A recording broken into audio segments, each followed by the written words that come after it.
so want to be done with math today. This is Exponential Functions in Context, Unit 4, Lesson 5. Let's start by talking about exponential functions. They're written in the form f of x is equal to a times b raised to the power of x. A is a constant, usually greater than 0. B is the base number. X is the exponent. It is also the independent variable.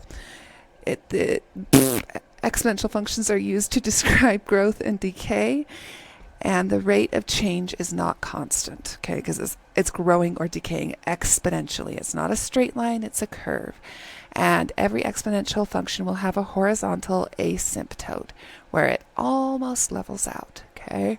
Here's a whole bunch of information. If you need this and you don't have it in your notes, it should be there. The most important thing to understand for this lesson is this graph is showing growth and this is showing decay. Okay, this one's getting bigger, this one is getting smaller. You can tell from the formulas when it's growth because the number is 1 or bigger, and it's showing decay when it's a fraction or a decimal, okay? When this constant, this number, this a, okay? The other important thing, that's it. That's all that really matters for this lesson, okay? Here's a check-in. In an exponential growth function, f of x is equal to a times b raised to the power of x, what do you know about the base or the b value? Okay. And what we can say is that the b value is greater than 1. So I guess it wasn't a. I was calling it a, but this is actually the b value that we're looking at right here. 1/2 and 2 are the b value, not the a value. I apologize. The next check-in is in an exponential decay function. And it gives the example. Oh my gosh, I'm sorry, I'm tired. F of x is equal to 5. This would be a. Times 0.25, this would be b, raised to the power of x. What is the horizontal asymptote? So the horizontal asymptote is the point where it levels out, it almost goes flat. It looks flat on the graph, but it's not completely flat because if you zoom in really tight, you see that it never actually goes completely flat. And it would be where y equals 0, okay? This doesn't really matter, but it's a question in there, so, whatever. I put it in the slides. Example 1. Use the graph of y is equal to 2 raised to the power of x to create a graph of y equals 2 raised to the power of x plus 1.5. So this is our parent graph, or our original graph. Y is equal to 2 raised to the power of x. Okay, if we add 1.5, all that's going to do is move it up 1.5 units. So here it crossed through at y equals 1. Now it's going to cross through at y equals 2.5. Okay, so this is just a simple translation. We did several lessons about this. Here's example number 2. Use the graph of y equals 1/2 raised to the power of x to create a graph of 1/3 times 1/2 raised to the power of x. So because it's 1/2 for our b value, we know that it's decay. I was going to call it a decomposition. Like, that's not right. It's a decay, which it's showing, okay? This would be our a value, this 1/3. So if we're multiplying everything by 1/3, what that's going to do is change this slope a little bit. You can see it's been flattened out a little bit, okay? So this is a vertical compression. It got sat on, it got flattened a little bit, okay? Don't worry too much about this. None of this is in the quick check or the practice, okay? This is just like a little review. In the following problems, determine if the functions are growth functions or decay functions, okay? It gives us formulas and then it gives us graphs. These graphs are not tied to any of these formulas, all right? So this first one, is it a growth or a decay? You look at the number right before the exponent, and it's a whole number, so it's growth. This one is a fraction or a decimal, so it's decay. Fraction or decimal, so it's decay. Whole number or larger. It is a decimal, but it's larger than a whole number, so it's growth. This is growth. This is decay, and you can see all of that here. So don't get tripped up if it has a decimal. If it has a whole number plus a decimal, it's still a growth. All right. Here's example number 5. Example number 4 must have been stupid and not worth our time. A new car was purchased for $40,000 and it decreases in value by 15% every year. Write an exponential function that represents the value of the car at the end of every year. How much is the car worth at the end of 3 years? Round your answer to the nearest dollar. Now, the stuff at the end of the lesson that you have to answer questions, it does want you to be able to write these formulas, okay? So we are going to slow this down a little bit and work on this together. Let me grab my tools out so that I can write. So we know that our standard formula, if we come back to the beginning, our standard formula, I have to write this down because, you know, I'm never prepared, never, is f of x is equal to a times b raised to the power of x. Okay, we've got our standard formula. Now let's get back to our example. Is it this one we're doing? Yes.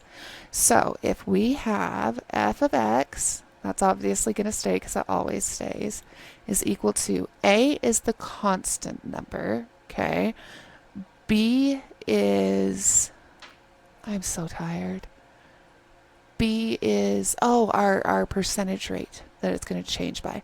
So the constant number is 40,000. That number doesn't get to change, okay? It just stays all the time. So 40,000, and then we have a parenthesis, and we have our percentage, which is 15%, so we would write that as 0.15. Okay, that's 15% raised to the power of x. That's your formula, okay? That's how you get to a formula. So you can see our formula. Here's our standard formula. F of x represents the value of the car. X represents the numbers of years, okay, which can change. This is our variable.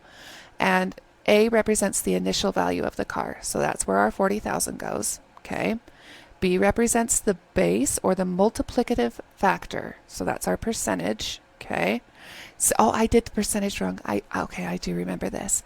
Since the car decreases by 15% every year, we don't put 15% here. We put a decrease of 15%. So it's 100% minus 15%, which is actually 85%. Every year it's worth only 85% of its total value. So this number right here should be 0.85, not 0.15. I apologize. I led you astray. Imagine that. Okay, so we have our formula right here. Next, we're going to use the equation we created to determine the value of the car at the end of 3 years, because that's what the question is actually asking us. So we're going to take our formula, f of x is equal to 40,000 times, it's worth 85% every year because it's decreasing in value, and our x value is 3. Okay, so the 40,000 is going to stay. We need to do parentheses and exponents first according to PEMDAS. So I'm going to bust out my calculator because I'm not going to break my brain. Thank you. It's broken enough already. We're going to go 0.85 times 0.85 times 0.85. And that is going to give us 0.614. Come back, calculator. 125. 125. Okay. We're going to take that and multiply it by 40,000 because that is our next step, 40,000. And that gives us 24,565. Ta-ta! So that's how you find the answer to that question. All right. So just make sure that you're doing the right number here, the actual value of the car, not just the percent. Don't be dumb like me. Here's example number 7. A researcher recorded approximately 50 rabbits that live on a remote island. They reproduce at a rate of 20% per year. Write a function that represents the number of rabbits at the end of every year. How many rabbits will there be at the end of 6 years? Round your answer to the nearest rabbit. We don't get partial rabbits. This is not a horror show. So to solve this problem, use an exponential function. Here's our standard form. F of x represents the number of rabbits. X represents the number of years. The a value will represent the initial number of rabbits. Okay, so we have f of x is equal to the initial number of rabbits. When we start, there's 50 times our variable, okay? Or the base, the multiplicative factor, the number of rabbits over time. So every year we're getting an additional 20% of rabbits. So we have 100% of rabbits plus 20% more every year, okay? That's how I got that total. We still have all the rabbits that we're getting every year plus an additional 20% are being born. And then we have our X value, okay? So based on the information provided, this is our formula. You can see it right down here too. They just did 1.2 because there's no reason to put the 0, but you know, I'm me. So here's our formula. How many rabbits will there be after 6 years? So we go f of x is equal to our 50 original rabbits plus our growth rate, which is 120% every year, raised to the power of 6. We're going to bust out our calculator. 1.2 raised to the power of 6. 1.2. Here's the second time. Ooh, hoo, hoo, hoo. Okay, I fat fingered it. Let's try this again. 1.2. 2, 3, 4, 5, 6. That gives us this big long number, 2.985984. We're going to multiply that by 50, and it gives us 149.2992. And it wants us to round to the nearest rabbit. So after 6 years, we're going to have 149 rabbits. Because we're not going to have a partial rabbit. That's creepy. Example number 8. The African forest elephant is on the endangered species list. There used to be over 26 million African forest elephants on the planet, but now that number is down to 90,000. They are decreasing at a rate of 2% per year. Write a function that represents the number of African forest elephants at the end of every year. How many elephants will there be at the end of 10 years? Round your answer to the nearest elephant. All right. So we have our standard form, okay? F of x represents the number of elephants. X represents the number of years. A is our starting number, which is 90,000 elephants, okay? B is our growth or decay rate, and we know we're decaying.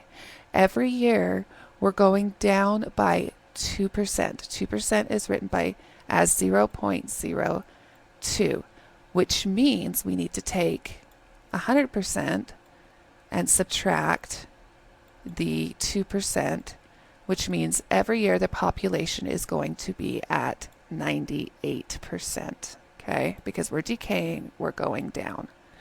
Okay, so your final formula is going to be f of x is equal to initial, which is 90,000 times 98% raised to the power of x. I can't believe I fit that. Okay, there's our formula right there. How many elephants will there be after 10 years? F of x is equal to 90,000. That's a beautiful 0. 0.98% of the population is left every year after 10 years. All right.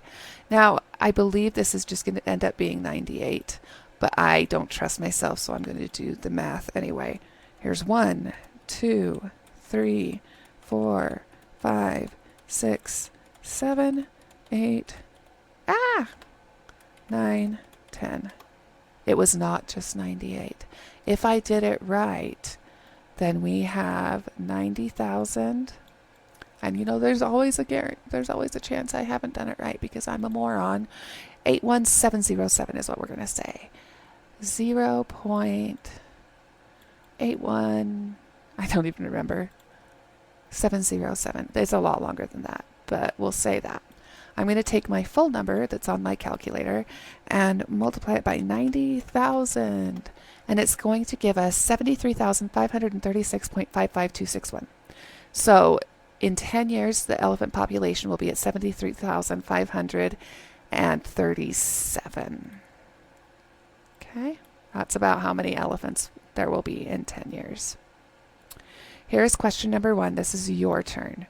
Determine which of the following exponential functions shows growth and which show decay.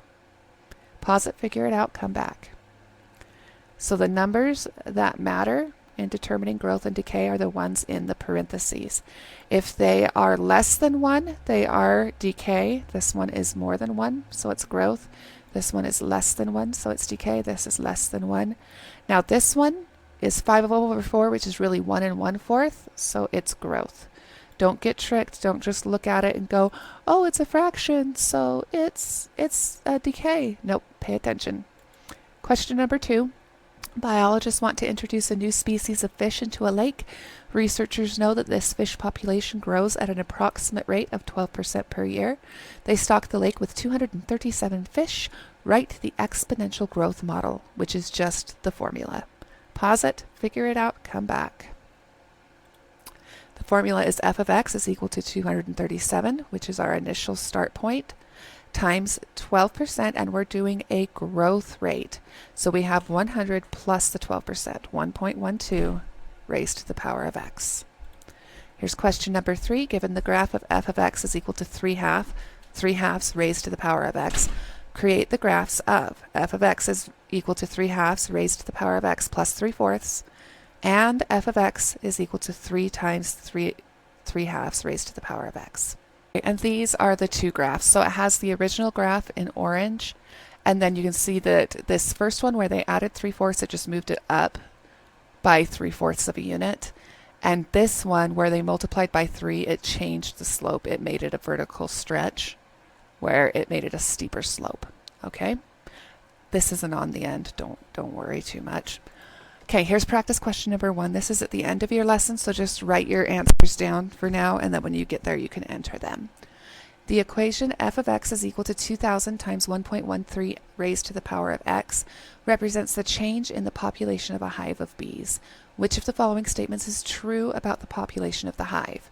The population of the hive is growing, or the population of the hive is declining. Speed round. Boo, boo, boo, boo, boo, boo. This is the only number that matters, and it's greater than 1, so it is growing. Okay? Sometimes they switch these in position, so make sure you pick the one that's growing, not just option 1. This is quick check question number 1. I will not give you the answers to the quick checks because you get graded on those, but I will tell you how to find the answer. Create an exponential function to represent a population of 50 insects that is growing at a rate of 7%. Which of the following functions is accurate? So, right from the start, it's going to start with f of x, and 50 is your initial value, and it does belong right here. You can see that because those are your only options. What you need to figure out is what goes in the parentheses, and that's the percent. So we have 7%, which is written as 0.07, but what you need to decide is it growing or is it decaying? It's growing, so do we add 100% to that? Are we getting 107% every year of the population? Or do we subtract this from 100%? Is it decaying and getting smaller every year? And you have to figure out which of these is correct. Okay. Here is example number 1. This graph reveals a company's profit in thousands since a new manager took over in 2010. In other words, when x equals 0, the year was 2010, and when x equals 3, the year was 2013. What do the intercepts tell you about this manager's success with the company? The y-intercept in this graph is at 400 right here, okay? As this is the initial amount, this means that when the manager took over the company in 2010, the company's profits were $400,000, because this is in thousands, okay? The x-intercept of this graph is just under 5. It's right about here, okay? This means that the company's profits dipped into the negative starting 5 years after the new manager took over. You could also say that in 2015, the company started losing money. Okay, so either 5 years after the new manager took over or in 2015, because remember, this was 2010. With the two intercepts in mind, the graph reveals that the company's profits showed huge losses in their first 5 years under the new manager's leadership. In fact, the losses were so bad that the company eventually started losing money. Loser. Here's a check-in. Imagine a graph of an exponential function representing the money in a person's bank account since they started the account. What would the y-intercept of the graph tell you? How much money the person had in the bank account when it began, so their starting balance. Let's talk about common ratios. Common ratios tell you the rate at which the exponential function is changing. So the common ratio in that formula f of x is equal to a times b raised to the power of x. The common ratio is this x, this exponent.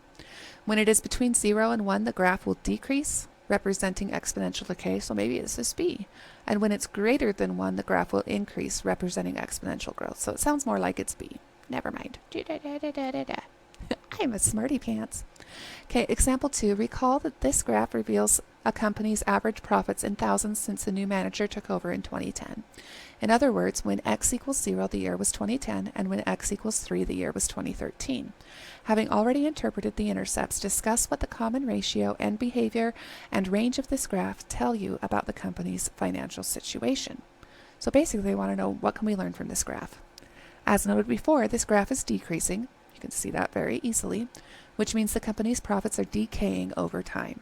However, the end behavior as the x values get larger shows that the profits values are evening out around negative 13,000. Okay, so the loss is really high at first, but then it kind of evens out. So they're fixing whatever's wrong. Recall that the scale of the y-axis shows the profits are measured in thousands of dollars. As time increases, the y values start to look like a horizontal line. Imagine that a horizontal line extends from the right side of the function back to the y-axis. The line would appear to be at about $13,000. Okay? Although that is not ideal, at least it seems that it's not going to get any worse. Additionally, the range of this graph can be described as y is greater than negative $13,000, as there are no y values less than negative $13,000. If that range stuff doesn't make sense to you, don't worry, it's not on the end. With all of that in mind, it's time to draw more conclusions about the company's profits. The company's profits were decreasing even before the new manager started. So if you look right here, this is where the new manager started. But even before that, the company was doing bad. And they continued to decrease under her guidance. However, after about 10 years of her leadership, the losses leveled out, and she managed to stop the decay as much as she could. Finally, based on the graph, it seems that the profits of the company will not decrease anymore, but the profits will also never return to the positive, meaning the company is in a bad spot. So she didn't turn it around and make it a parabola, so they're still in trouble, but she fixed the decline. Overall, the future of the company is bleak, as it looks to not be in a position to regain positive sales, but not all blame can be placed on the manager, as she managed to slow down the losses. Okay, moving on to example number 3. This graph represents the population of an invasive species in a small forest since a Forest Service district was established in the year 2000. Interpret what the graph tells you about what has been happening with the species since 1995.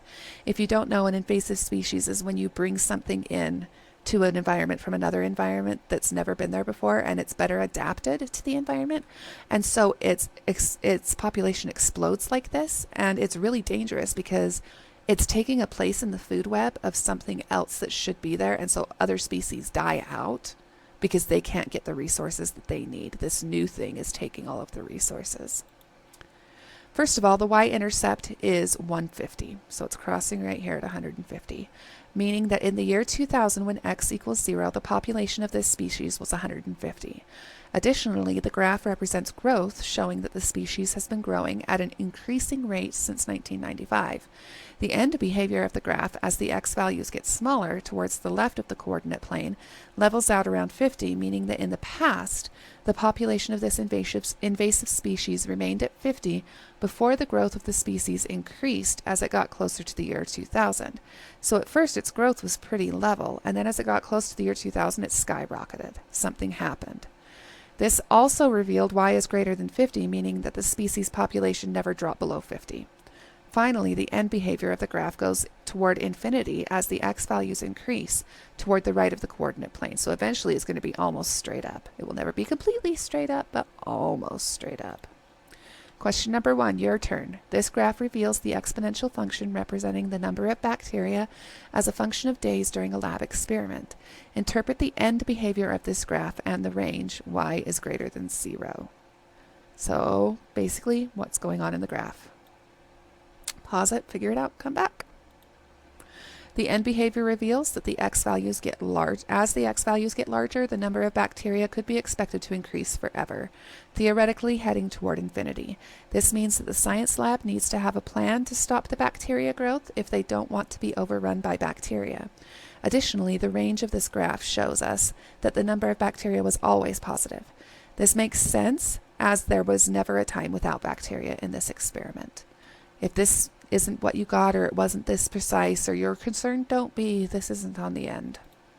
Question number 2. When interpreting this graph of bacteria, Josh recognized that the y-intercept was 20. So right here is 20.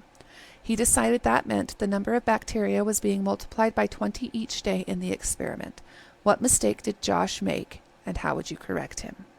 Pause it, figure it out, come back. Josh is correct that the y-intercept is 20. Okay. However, the y-intercept tells us the starting value of our situation, not the rate of change. If it was changing at a rate of 20, it would be a straight line. Okay. Instead, Josh should interpret that there were 20 bacteria on day 0, or the starting day of the experiment. That's all you can say from that point. It's obviously not a straight line. It's not going 20, 40, 60, 80. Where am I? Where am I? I lost my place. I don't know what to click on. Okay. Exponential functions.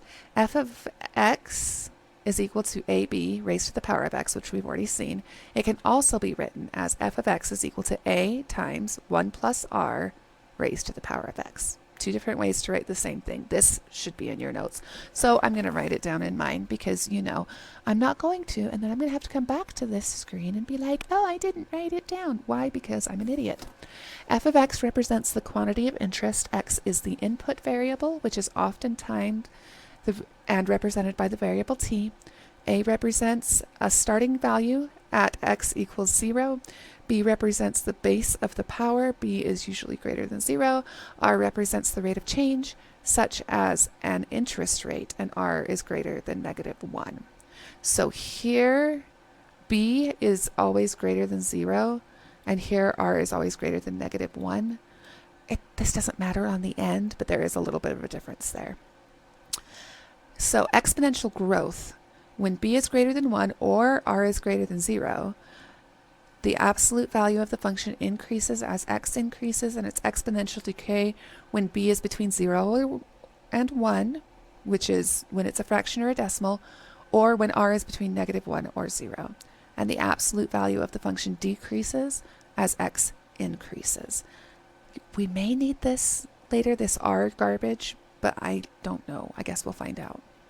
For any function, you can always find the value of the function, the output, by substituting the input into the function expression and evaluating. For example, consider a function representing a bank account starting with $900 and paying 2% annual interest compounded annually.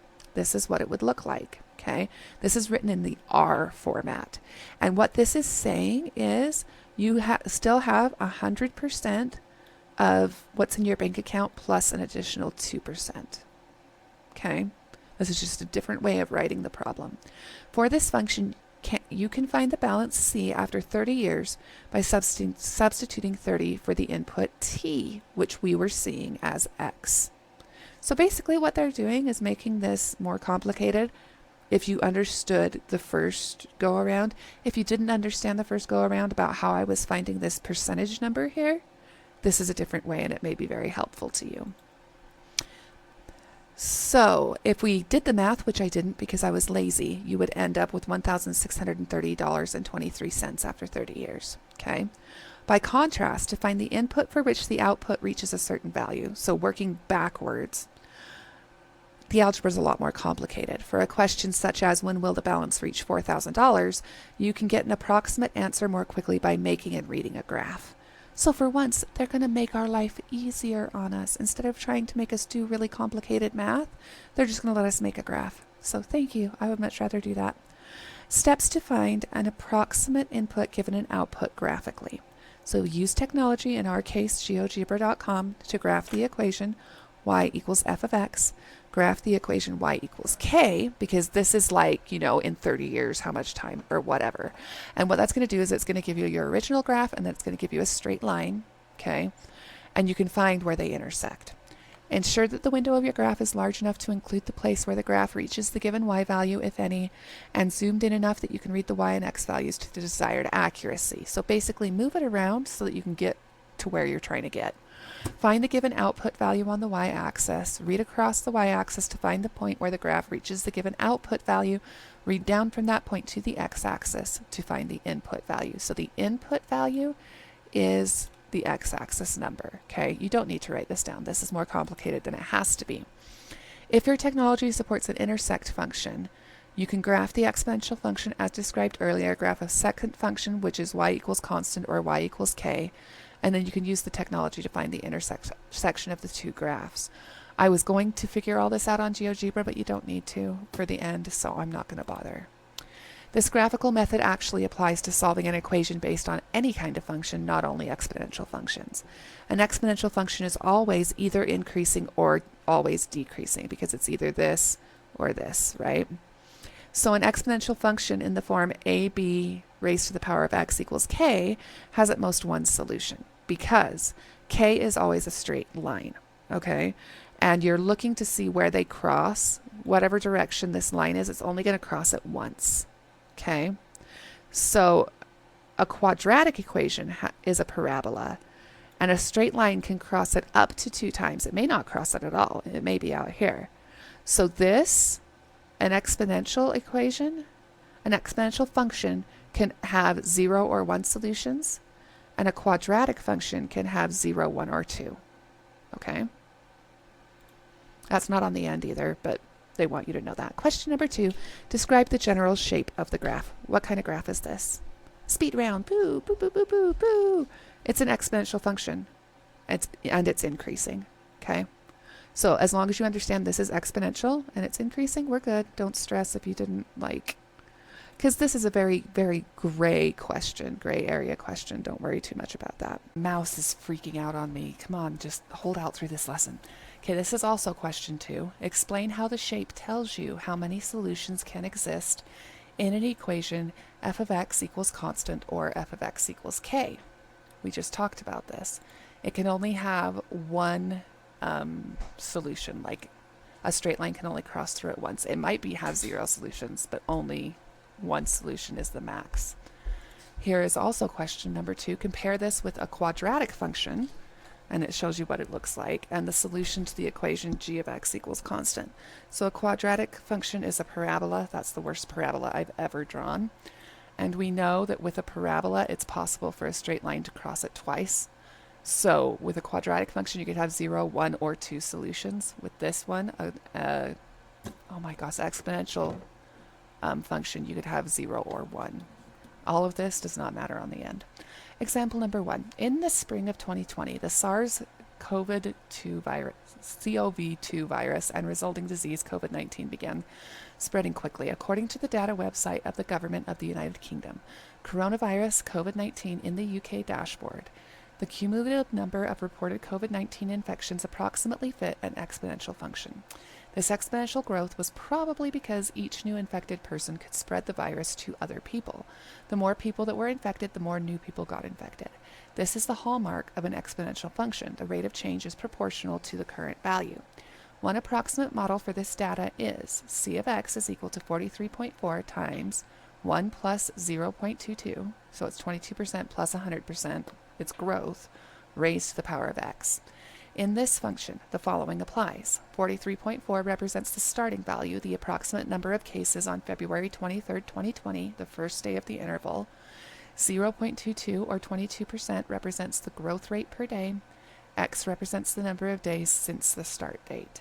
At the time, the UK had roughly 100,000 hospital beds. Given this exponential model, in how many days would you predict that cumulative cases reached 100,000? So they're trying to figure out predict when they were going to run out of hospital beds. So first you're going to graph the function, then you're going to graph the second function, which is y equals k of x, which is 100,000, which is the number they're like, okay, we're going to run out of hospital beds. And then you're going to use your technology to find the x value at the intersection of the two graphs. Okay, so I'm going to go ahead and do this one on GeoGebra to show you one time, and then I'm not going to do it anymore because you don't have to do it for your answers. Okay, let's clear this garbage from before. We'll put in our first formula. Now I remember that this thing gets mad when you do something different besides f of x, so don't put c of x, it just gives it a headache. So f of x is equal to 43.4 times, in parentheses we have 1 plus 0.22, and this is going to be raised to the power of x. Oops, x. Okay, so there's our first graph. And then our next line is just y equals 100,000. Okay, and this will just be a straight line. So if I come here, let's zoom out because we're really... Okay, there. You can see they're going to intersect right there. Okay, and look, it gives us the point. Here's the where this line is, this interval right here. Oh, it went away. Okay, well, if that's 100, then that's 10, 20, 30, 40, 50. So 20, 40. Maybe it's 40? I did pretty good. I said it was 40, and it was actually 39.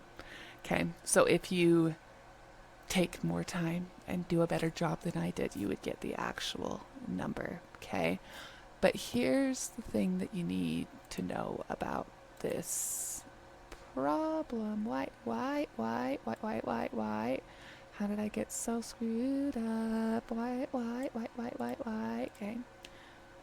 This is their graph, and if you look at their graph, which is going to be more easy to read than mine, you can see that these two intersect right about here. And if you stretch it, you can see, oh, they intersect right there. You can see they don't do it right at 40. You can see they intersect a little bit before. Okay. So in this example, you found the x-coordinate of the intersection of two graphs. This input value is actually the solution, and it's a constant function. And then I don't know why that one is there. I don't know why that one is there. Whatever. You know what? You smell bad. Okay, now we're going to talk about bonds. And bonds are something that I didn't know what the definition was because I'm poor. I investments.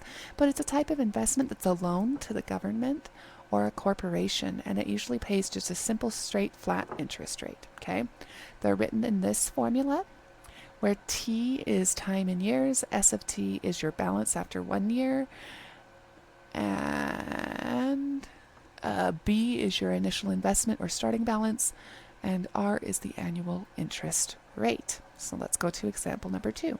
Compare two different investments and determine when their balances will be equal.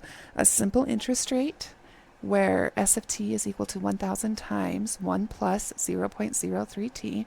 So this one is you gaining a simple interest rate of 3% every year. And a compound interest where my formula went away. I guess I'll have to fix that. Note that both investments have the same starting balance, $1,000. However, the investment paying simple interest has a slightly higher rate, 3%, while the investment paying compound interest pays only 2.9% interest. Okay? So, I can't believe I don't have this. I don't think I really care. I'm too tired to care. Your steps are to graph both. Adjust the graphing window so you can see the second point and identify the point of intersection. Here's what the graphs are going to look like. And this is nonsense because look at this. Their point of intersection would be so hard to see. But we can tell what it is because it's written right here all nice and pretty for us on the graph. Okay? So this graph shows the account balance over time for $1,000 invested with simple interest at 3%, which is the dashed line, and compound interest at 2.9%, which is the solid line. The two investments will have the same value again after about 3.5 years. After that, the investment paying compound interest will grow at an increasing rate, and the difference between it and the simple interest investment will grow wider. So they start at the same interest, they separate, they match again, and then they separate again. All right? With higher interest rates, the difference between simple and compound interest rates would be even greater. In this example, you compared an exponential function with a linear function and found 2 points of intersection. So the simple interest rate is just a straight line, and the compound interest rate has a slight curve to it, and that's why they started touching, managed to touch again, and then they separate. This particular example would be impossible to solve exactly algebraically. Only an approximate solution is possible, either graphical as shown or numerical by guess and check. Here's example number 2. Sunlight plays an important role in marine life. Plants that live in the water, such as algae and phytoplankton, require energy from sunlight to perform photosynthesis to live. Sea animals eat those plants, and those animals are in turn eaten by other plants. In a set of relationships called a food web. At greater depths underwater, the sunlight is weaker. This depends on many factors, including how clean the water is, the wavelength of light, and the angle of the sun. In some clear tropical waters, it can be modeled approximately by the following exponential function. S of d is equal to 1 minus 0.06 raised to the power of d. So this is saying it's a decay because you had 100%, but you're losing 6% for every meter that you go down. S of d is the fraction of surface sunlight reaching the given depth. D is the depth in meters. 0.06 is an approximate decay rate. Roughly 6% of sunlight is absorbed per meter. So it doesn't continue down. Suppose that marine plants in the tropics need roughly 5%, 0.05, of the tropical surface sunlight in order to perform photosynthesis. What is the maximum depth at which this light can sustain photosynthesis? So first graph the given function and the constant function 0.05. Okay, so you would graph this formula and then you would just graph y equals 0.05. You'd find where they intersect at the two curves, follow it down to the x-axis, and find your solution. Okay, and their graph shows that they intersect right at about 48 meters. Okay, so they can keep growing until a depth of about 48 meters, and then they don't get enough light anymore. Question number 1. This is all you. Computers run programs in a random access memory RAM. A program accesses each memory location byte by a numeric address, similar to a huge wall of post office boxes.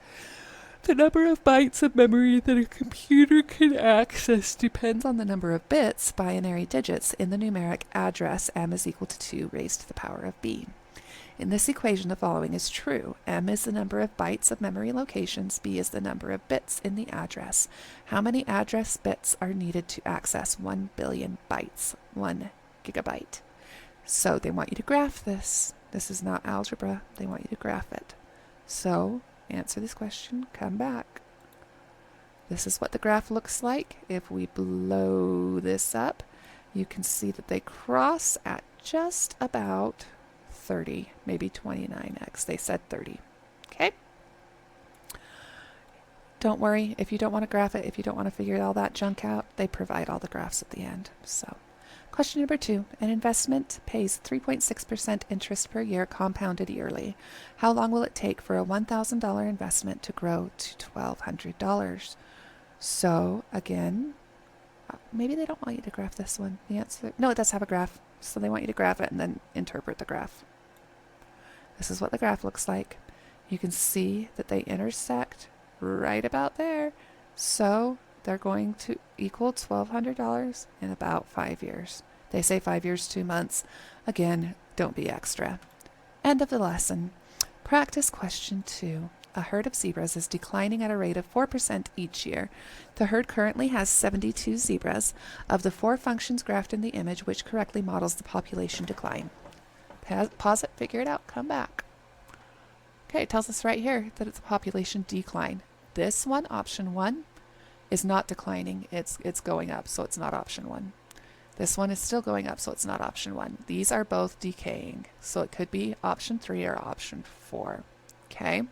The only sure way to be able to pick the correct option is to have the formula and to go graph it, but we can figure this out pretty easy. If you're declining at a rate of 4%, 4% is very, very, very slow. It's not going to be a big change like this. The correct answer has to be 3. Okay? Practice question number 3. The graph models the process of mitosis, cell division, after multiple cycles of mitosis. How many cells are there after 2 cycles? Pause it, figure it out, come back. Oh my gosh, look at this. You come to 2 cycles, you follow it up, and then you follow it over. There's 4 cells. I wish every end was like this. This graph models the populations of 4 different towns. What was the population of town B and town D at year 70? Okay, pause it, figure it out. Come to 70, follow it up. Town B was right here at 500. Town D was right here at 400. I can read graphs. I can do that. The graph shows the amount of sunlight that can reach depths in the ocean or other bodies of water. Using the graph, determine the amount of sunlight that can be absorbed by a person floating on top of the water. Okay? This is how deep we are. Okay? So if we're on top of the water, we're at 0, which means we're absorbing 100% of the sunlight. I could have done that without a graph. Wow. Okay, quick check question number 2. I won't give you the answers, but I'll point you in the right direction. The function f of x is equal to 3 times 1.25 raised to the power of x represents the population growth, that's going to be important, of a swarm of fruit flies. Create a graph modeling the equation and determine which graph models the situation accurately. Well, I can tell you right now there are 2 options that are showing decay and 2 that are showing growth. So 2 of them are out immediately. Now we're looking at the rate of growth, which is 1.25. So you have 100% of the population that you would already have, and it's going up by 25% every year. Okay? So you have to use your logic and look at this. You have 2 lines that are showing growth.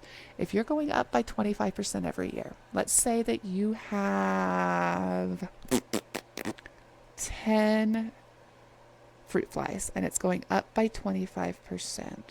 25% of 10 is 2.5 fruit flies. So next you'd have 12.5 fruit flies. I know you can't have half a fruit fly, but bear with me. And then the next year, or the next day in this case, you would have 15 fruit flies. Okay? That's how it's growing. That's the rate it's growing at. Okay? So try to figure out if it's going to be a steep curve or a more gentle curve. I believe in you. Quick check question number 3. Which of the following descriptions best interprets the graph? We have this beautiful little graph right here. First thing you need to decide is it growing or is it decaying? Okay. This graph indicates that one cell splits into 2 cells after each cycle. Each cell then splits into 4 cells in every cycle, exponentially increasing the number of cells. So we went from 1 to 2, and then each cell splits into 4 after every cycle. Okay. We say the graph demonstrates how several cells decay into almost 0 cells. Then we have a graph indicates that 2 cells split into 4 cells after each cycle. Each cell then splits into 2 cells in every cycle. So we go from 2 to 4, and then each cell splits into 2 cells after that. So exponentially increasing. Okay. And then this last one didn't quite fit, but it says the graph demonstrates that one cell splits into 2 cells after each cycle. Each cell then splits into 2 cells in every cycle, exponentially increasing the number of cells. So you have to look at this and you have to go, which one of these actually makes sense? What are the cells doing every time? Okay? Don't get tripped up by it. Some of these are really stupid if you stop and actually think about what it's saying. Quick check question number 4. The population of which towns demonstrate exponential growth? Town A, Town B, Town C, Town D. Okay? Is it only Town A? Is it Town A and Town B? Is it Town D? Or is it Towns A and Towns D? What's growing? Quick check question 5, which I didn't leave the 5 in. This graph shows the total number of COVID-19 cases in the UK from February 23rd to April 17th in 2020. The dots or stars, which are right here, represent the actual data points, and the line is an exponential fit for the data points. Each value in the x-axis shows days since COVID cases started to be measured in the UK, with day 1 representing February 23rd. The y-axis shows the total number of cases per day. Which of the following correctly uses the graph to determine the best estimate for the number of COVID-19 cases in the UK on day 20? So day 20 is right here. How many COVID cases is most accurate for that day? I'll blow this up. There's day 20, and you have to guess. Make your best guess. All right. I like dinos because I'm a grown up.